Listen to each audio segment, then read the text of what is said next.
when I first got there, I was like, man, I got work to do. And Brian Carter was starting, but unfortunately he had gotten hurt most of the years. So Vince told me, he's like, hey man, we're going to need you at some point, which by game 4, I was starting because of, unfortunately, he got hurt. But we went straight to work, and it was funny because A. Ross was like, hey man, we got to prove Vince right. We got to get back to the Rose Bowl.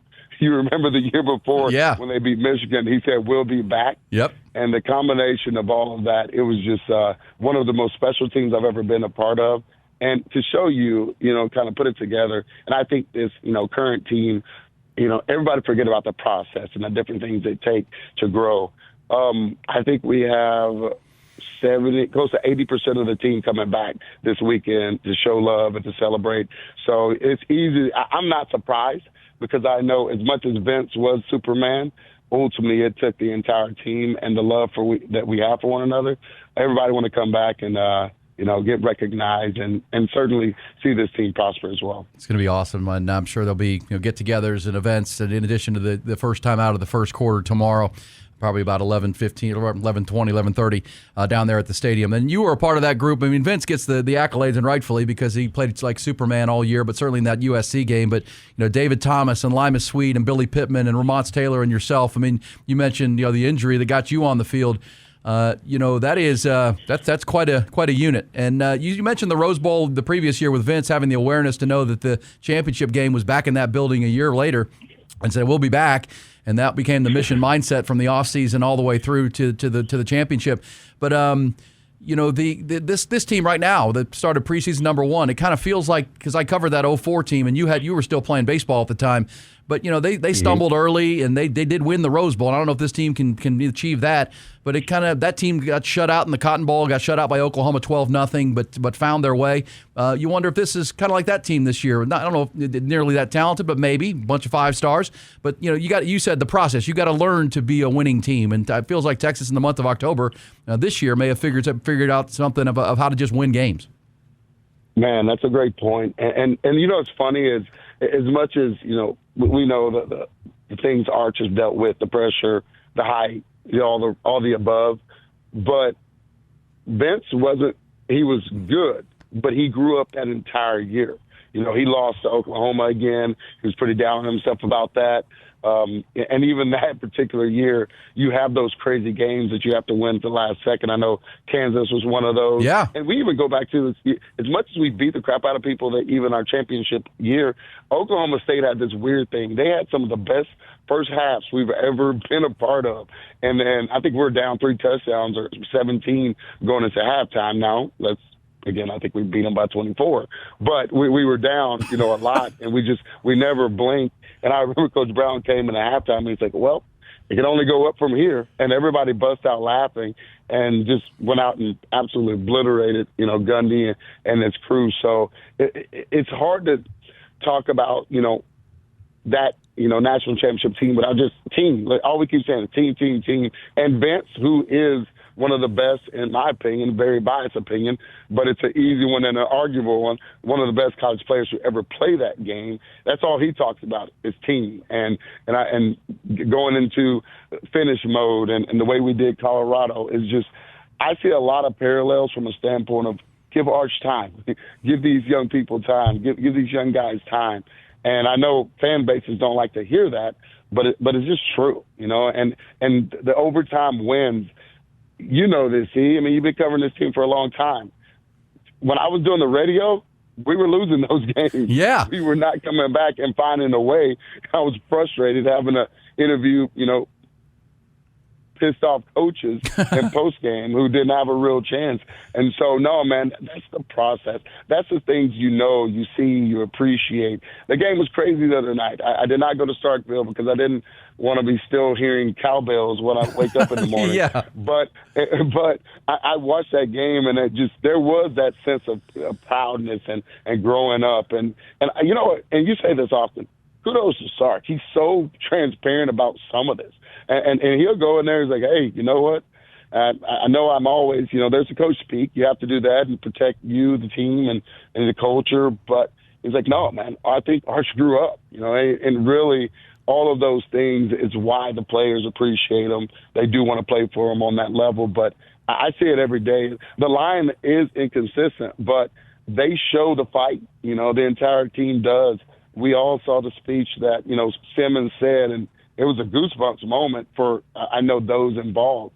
And they all kind of respected it on that level. And you see a Taft daddy trying to get back in the game. So this team is growing up. You have very few kind of older folks who like a Taft who can, lead in different ways. But they're growing up every day. And I think this weekend's going to be tomorrow's going to be a big test to continue to do so. Yeah, and you guys being there 20 years later, 75% of the team, as you said, will be there.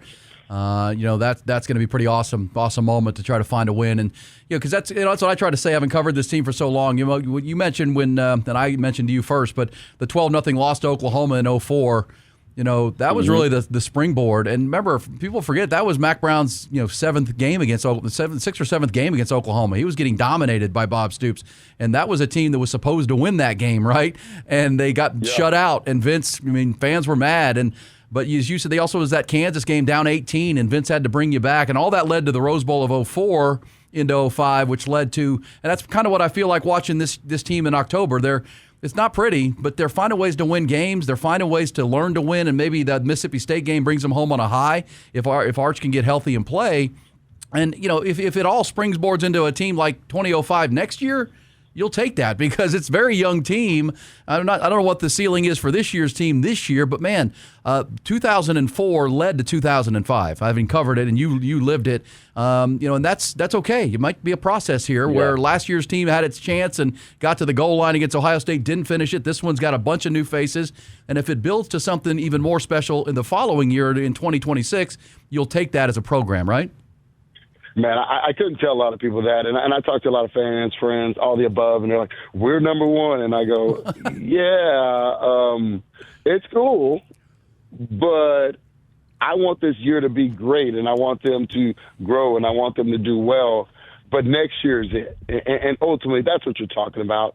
That Rose Bowl year, if you take away that game itself versus Michigan, which was amazing between Vince and I think Braylon Edwards going at it, it was truly about growth. It was not pretty at times. There was a lot of growing pains on both sides of the ball. And so, no, you're exactly right. That's how the process works.